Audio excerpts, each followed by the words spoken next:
صبح روز دوشنبه در حالی که حساب اووس‌های انتخابات پرزیدنتی ادامه داشت، ساکنان استانبول به حیات معمولی برگشتند. طبق نتیجه گیری پیشکی غیررسمی در آوازدهی روز 14 می، نه پرزیدنت کنونی رجب طیب اردوغان و نه نامزد ائتلاف مخالفین کمال قلیچداروغلو 50% رای‌ها را کسب نکردند. از این رو 28 می دور نهایی انتخابات دایر خواهد شد. ساکنان استانبول میگویند وضع نامعینی فعلی به نفع کدام یکی از احزاب سیاسی نیست.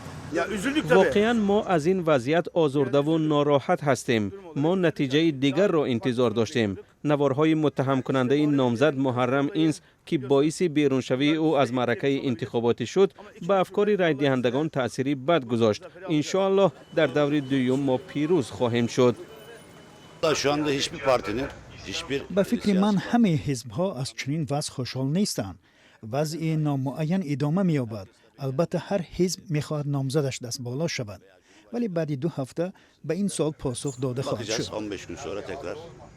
برای پیروزی در دور اول یکی از نامزدها باید بیش از 50% اوراق را به دست می‌آورد. برخلاف نتایج اکثر نظرسنجی‌ها که غالبیت قلیچداروغلو را پیشگویی می‌کرد، اردوغان با زیاده از 49% اوراق از نامزد مخالفین برتری داشت. قلیچداروغلو 45% آواز گرفته است. کمیسیون عالی انتخابات ترکیه میگوید که نامزد دیگر سینان اوغان بیش از 5% رای‌های مردم را از خود کرده است. اردوغان شب گذشته گفت اگر انتخابات به دور دوم کشیده شود به آن احترام خواهد گذاشت. قلیچداروغلو با باوری گفت که در دور دوم پیروز می شود. اردوغان ترکیه را در مجموع بیش از 20 سال اول به حیث نخست وزیر و بعداً رئیس جمهور این کشور رهبری می کند. انتخابات کنونی برای پرزیدنت فعلی پرشدت ترین نامیده می شود. اکثر نظرسنجی‌های پیش از انتخاباتی برتری اندک رقیب اصلی او کمال قلیچداروغلو را نشان دادند. سالهای اخیر ترکیه مکان کار و زندگی هزارها شهروند تاجیکستان شده است. طبق امور رسمی فعلا از 10 تا 15 هزار زادگان این کشور در سراسر ترکیه کار و زندگی میکنند. همچنین انقره شریک مهم اقتصادی دوشنبه باقی میماند.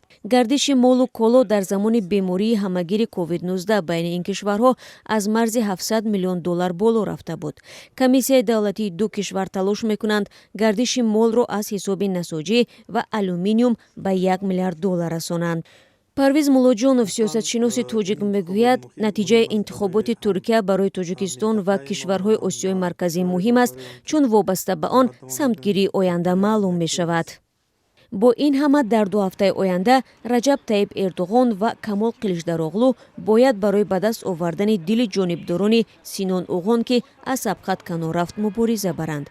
این سیاستمدار محافظه‌کار گرچند از لحاظ ایدئولوژی به اردوغان نزدیک بود ولی با او مخالفت داشت. سوال کلیدی همچنین این خواهد بود که آیا این دو نامزد می توانند انتخاب کنندگان خود را برای دوم باره رفتن پای صندوق‌های رایدهی وادار کنند. در دور اول تعداد رایدهندگان رکوردی محسوب یافته به بیش از 88% برابر بوده است.